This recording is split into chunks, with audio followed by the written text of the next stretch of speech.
Hi there. Hi, we're starting off kind of slow. Hi, how are you? Oh, my light is red. Hey, hey again. Hi, Ollie. I am just heading down to this very historical part of town. I was scoping there before the Lunar New Year, and I want to go back down just to kind of show you the difference, what it really looks like after all of the decorations and everything else is gone. It's actually a really beautiful street, very historical street. But this is this area here, this part of Taipei, was where the Circle Market was. There still is a night market around here, and I believe that's why this building is kind of circular the way it is. Bonjour de Paris. How are you? Comment allez-vous? Comment ça va? And I'm just, you see, look at all the motorbikes here. This is Motorbike Town.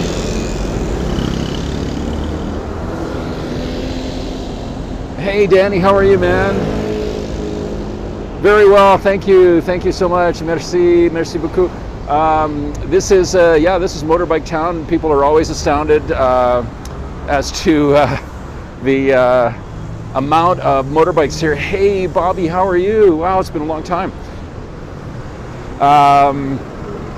Yeah, so as I was saying, it's people are always very surprised by the amount of motorbikes here. Well, that's good. I'm glad to hear. But this is the culture. This is, you know, it's the weather. It's a cheap, obviously cheap form of transportation. And I'm really well. Thank you. Thanks so much. And so you can see wherever you walk around here in Taipei, there's just like hundreds of motorbikes everywhere. People have parked their motorbikes. And I'm just walking down to Diwa Street. And I was here scoping before New Year's, and I wanted to go back just to show you again, because it's real. I love the street. It's so beautiful. It's historic. It has Qing Dynasty buildings. I mean, this is stuff around when there was still an emperor of China. You know, there's stuff still there. But there are lots of really cool buildings like this, historical buildings. And this is probably one of the oldest, if not the oldest, district of Taipei. And Taipei is quite a populous place in Taipei proper, just in the city itself. There's 2.5 million people, and over 8 million in the whole Taipei greater area. They call it New Taipei City and Taipei City, and New Taipei City surrounds Taipei proper. So the whole area is over 8 million people. So it's a very densely populated place. Lots of great public transit, though, I have to tell you. It's a lot of people, no kidding. In a not a big place, you know, you can go to places like in the United States where you have big populations like Chicago or Los Angeles, but it's spread out more. So this is more concentrated. People live in smaller buildings here, not as many houses, more apartment style buildings, townhouses. And there's just more people crammed into a smaller space. So, but I'm just heading down to, I thought I was a little bit closer, but I'm almost near this historic street, but we can chat, and feel free to share this with your followers, share the broadcast. You can just swipe the screen left to right on iOS or up on Android, tap share, and that would be awesome, and tap the little person in the corner there would be very cool as well. Thank you so much. Thanks for inviting your followers. I really appreciate it. It's John Sabo, Far East Adventure Travel in Taipei, Taiwan. Well, that was part of the earthquake last week. So Bobby was asking about the building being collapsed, and that's in southern Taiwan. I'm actually heading there the day after tomorrow for a big fireworks festival, and that was pretty much. There was a few buildings that were damaged during this earthquake, but this one completely collapsed, and 116 people died there, and there's investigation going on right now. They've arrested the original developer. This building was built several years ago, but they're under suspicion that it wasn't built to code. No, you know what? You learn a little French. I grew up in Canada, and because we have 2 official languages in Canada. Jeff Goldberg, hey man, thank you so much. Nice to see you. How are you, my friend? It's Jeff Goldberg. Make sure you're following him. If you're not, I think he's got everybody on Periscope now following him. But he does some awesome scopes from New York City. So thanks so much, Jeff. Thanks for inviting your followers. I'm just heading to the historic Diwa Street here in Taipei. But anyways, back to the French story. So we learned a little bit, learned how to count to 10, learned how to be polite. But you know, I'm from the west coast of Canada, so we don't get a lot of opportunity to practice French. And so I don't really, I just know a few phrases and how to count to 10 basically, and Frere Jacques. So, but thanks you all for joining me here, and thanks for the hearts. This is a very historic part of Taipei. Oh, well, I don't know, man. But I saw that your sharing came over on my screen. And there's people coming on. Not the millions that usually watch you, but we've got a few here. But I really appreciate it. I really do, Jeff. But this is, I just love this part of Taipei because it's so atmospheric, and it's just one of the places that you definitely want to come to if you come to this city, because Taipei is an international city.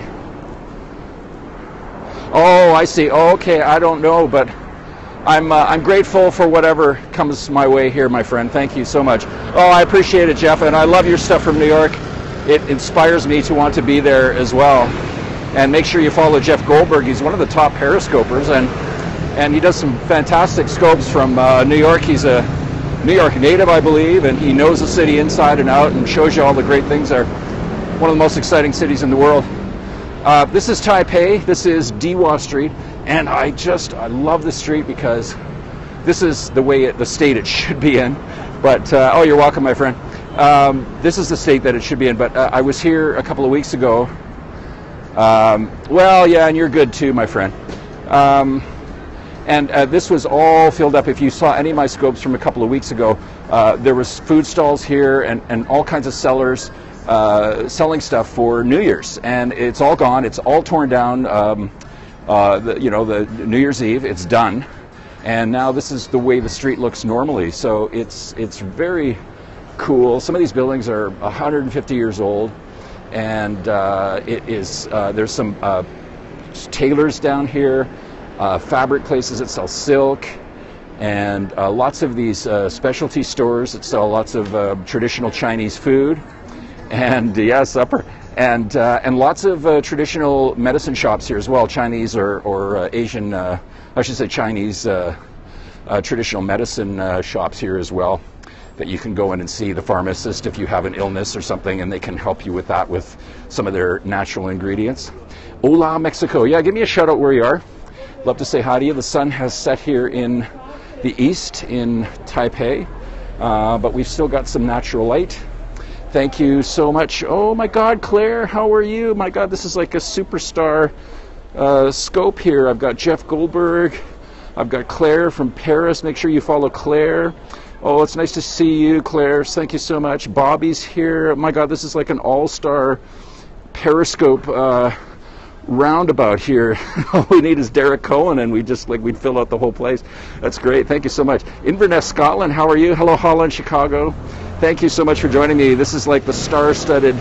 I feel so honored to have these amazing scopers that are joining me here in the broadcast in Taipei. We've got Claire from Paris and Jeff from New York, and definitely make sure you follow these people. They're very entertaining and very they do some fantastic scopes. Hello Sydney. Oh, JD the Traveler, how are you, my friend? Nice to see you. Just trying to make sure I catch everybody and say hi to everybody. And Ollie, and whoa, I almost got hit by that truck. Gotta be careful here. Streets are kind of on the narrow side, as you can see, and cars are parked on either side. But this is Diwa Street. Hello, Texas. Yeah, these are not even the smallest streets, I have to tell you. There's much narrower lanes. I'll just point down. There's main roads, and then there's lanes. Well, thank you so much, Claire. It's with help from people like you and Jeff, definitely. The support is definitely there. I'm using the iPhone 6 Plus, not the latest one.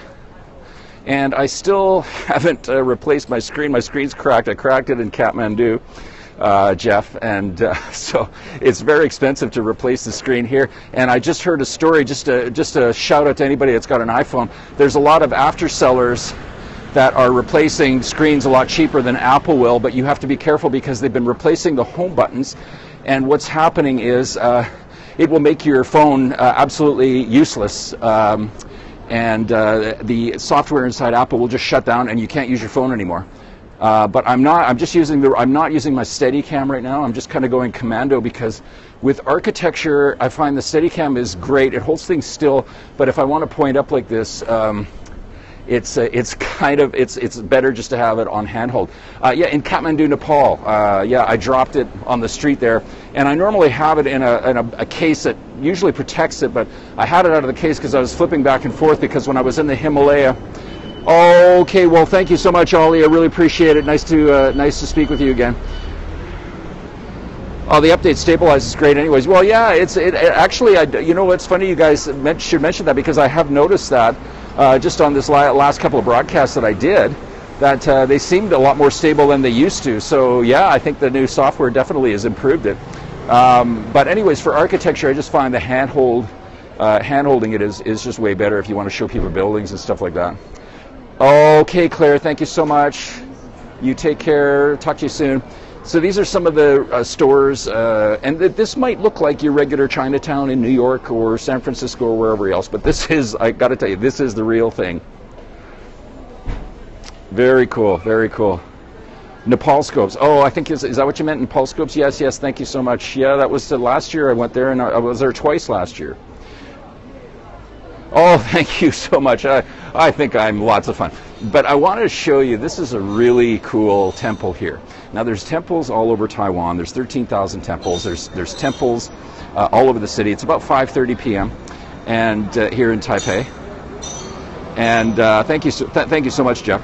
This is a very interesting temple. This is Hianzai Temple, and this is a temple where they pray to the God of love. And you'll see many young people, you can probably see now, that come here to pray for a spouse. I kid you not, this is where people come to pray for a new husband or wife. And it's 3 a.m. in Chinatown. Oh, very cool. And so this is a very popular temple, especially for young people who like to come here. And of course, because it's the new year, this is, you know, you're getting in your wishes for the new year. So a lot of people will come here for that. Now, they come here just to pray normally, but a lot of people will come here. That's how you found your wife. Very good. You prayed, or you prayed at a temple.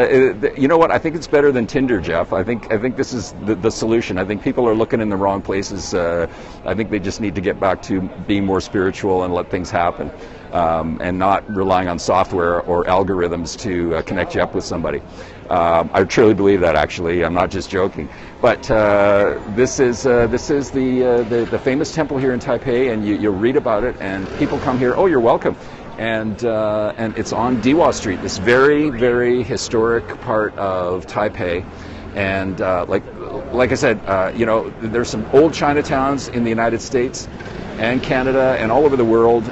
Singapore, Hong Kong. Well, Hong Kong is China in a way. But it's not China, but it is. This is the real thing. Okay, so you've seen these great communities that are built up in these places that people have immigrated to, but this is the real thing. Yes, they do leave offerings here. Actually, let's go up and we'll have a look inside. We'll have a little quick look inside the temple, and it's very cool to do this. Taiwan is very, very relaxed, and you don't have to take your shoes off at most of these temples. You can walk right in, like what I'm doing right now, and you can see all of the offerings here. They had Valentine's Day. No, I know that, my friend. No, I know. It's like if you tell people here it's China, they get really mad. They do have Valentine's Day. They had Valentine's Day here. I saw a lot of awkward guys with flowers the other night walking around Taipei. And awkward young guys. Oh, okay, Jeff, thank you so much. Love it, man. Thank you so much. Really appreciate it, my friend. Take care. Talk to you soon. And so you can see flowers, food, and different things that are put on the table for offerings to the god. And so this is, and you'll see these at most temples. There's some temples that have actually banned offerings. They don't want it. They don't want the waste, or they believe it creates more waste and pollution, although this stuff does get used, just to let you know. And some temples have banned incense as well. But this temple has stayed to tradition. And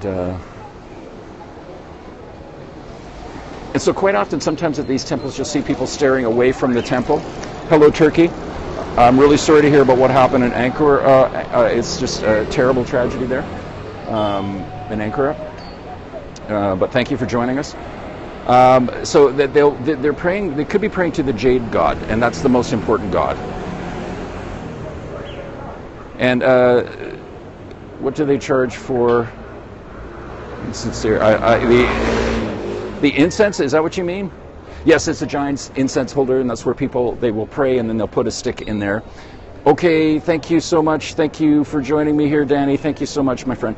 So they will put it, and the incense is free. They don't charge anything. But you know, donations are always welcome, of course. And I'm just going to take a little walk here and show you some of the stores. And again, these are some of the traditional foods, lots of mushrooms, nuts, things like that. Oh, hey, no problem, Bobby, no problem, no problem. But yeah, the incense is free. I thought that's what you meant. And some more of these stores that sell the traditional food now.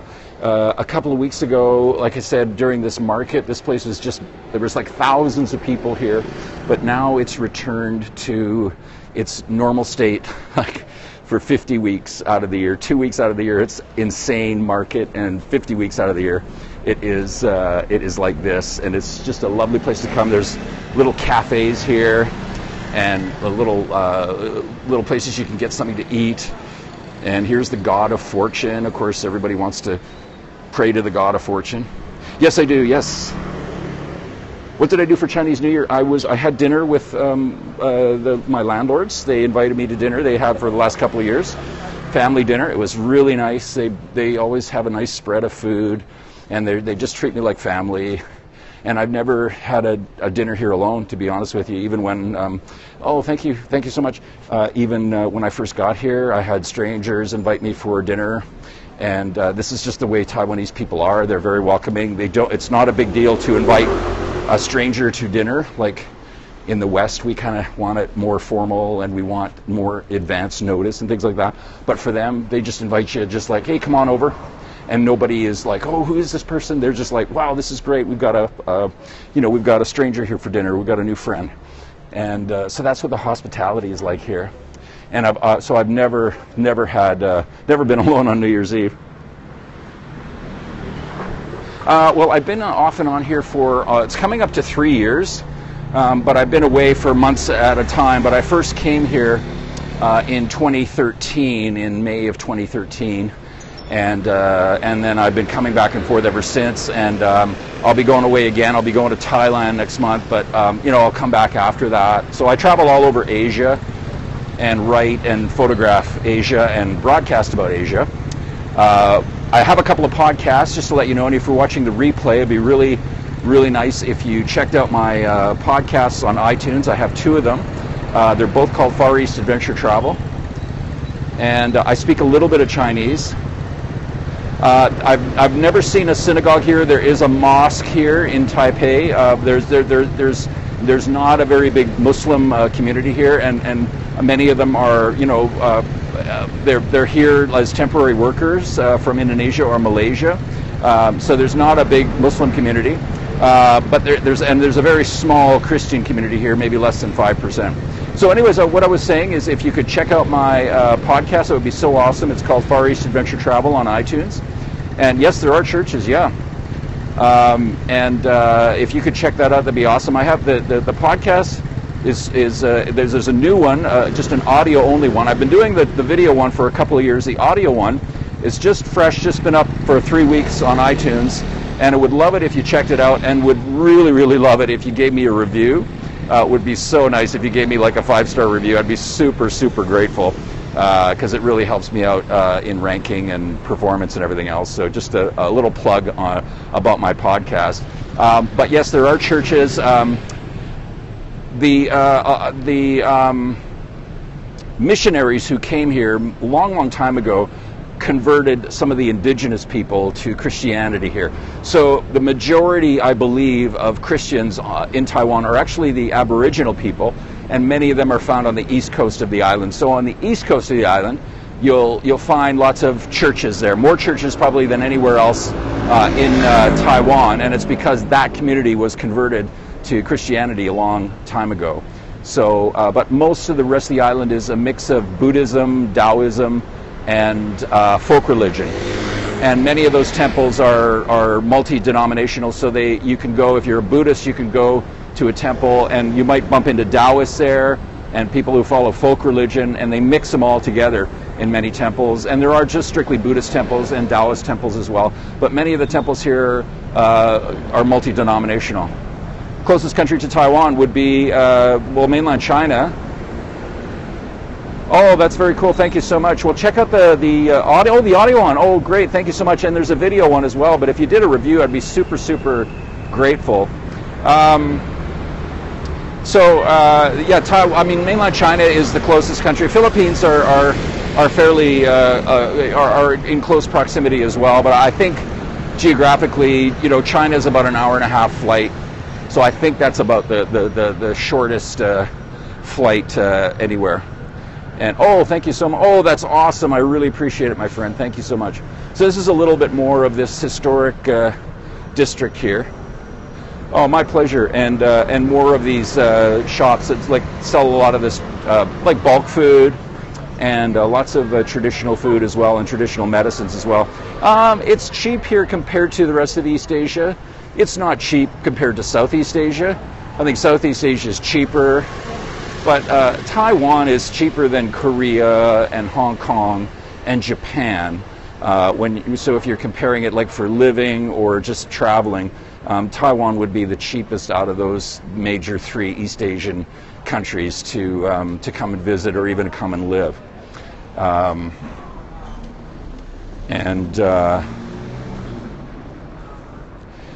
it's not cheaper than Thailand. Thailand would be definitely cheaper overall, and most of Southeast Asia is cheaper overall to travel in. But the thing with Taiwan is that you're not going to get as much of an outside influence. Like it's a modernized place, but there's not a lot of Western tourism here. Like there's not, you know, you won't find like you do in Cambodia and Laos, where you'll see these backpacker ghettos and things like that. You tend to not find that in the cities here. There's some university districts where you're going to see more foreigners, but there isn't like backpacker ghettos or sort of parts of town where a lot of expats or tourists kind of congregate. There's some expat bars here that they go to, but it's such a small population here. So it's more expensive to travel here than Southeast Asia, but you're also going to get a really authentic experience. You're not going to find a lot of people that speak fluent English. They do in Taipei. I mean, some people do here in Taipei. So, but it's easy to travel around, and there's everything's in English, like the streets and the transportation, and all of that is all in English. So it's easy to get around. Why don't I move to Thailand? Well, maybe I will. I'm going to go check it out. I've never been there before. I've kind of held off on it because I know it's very commercialized compared to the rest of Southeast Asia. Well, I can't wait to do it. I can't wait to be in Thailand. I'm going to be in Chiang Mai first, and then I'll kind of mosey around there. But no, I've met lots of people that live in Thailand and Chiang Mai, and they love it. They love Thailand, and it's a cheap place to live. And but I've enjoyed my time here in Taiwan. It's very authentic. I've learned some Chinese. And it's a very extremely rich culture, over 4,000 years old. And they never had a, yeah, I bet there's lots of scopers in Chiang Mai. It's probably like they got a scope television there. But I think it's a very authentic place to be. They never had a cultural revolution here. So you can learn a lot about an interesting culture here if you come here. American ones I can connect. Well, I will try to do that. That would be a lot of fun. So thank you so much for joining me here. I'm gonna take off now and get across the street before the light turns red. There. And thank you so much for following me here. And I will be back again from Taipei, Taiwan, and the big festivals. Lunar New Year here. So 谢谢. Bye bye from Taipei, Taiwan. Thanks, Bobby. See you. See you, everyone. Merci beaucoup.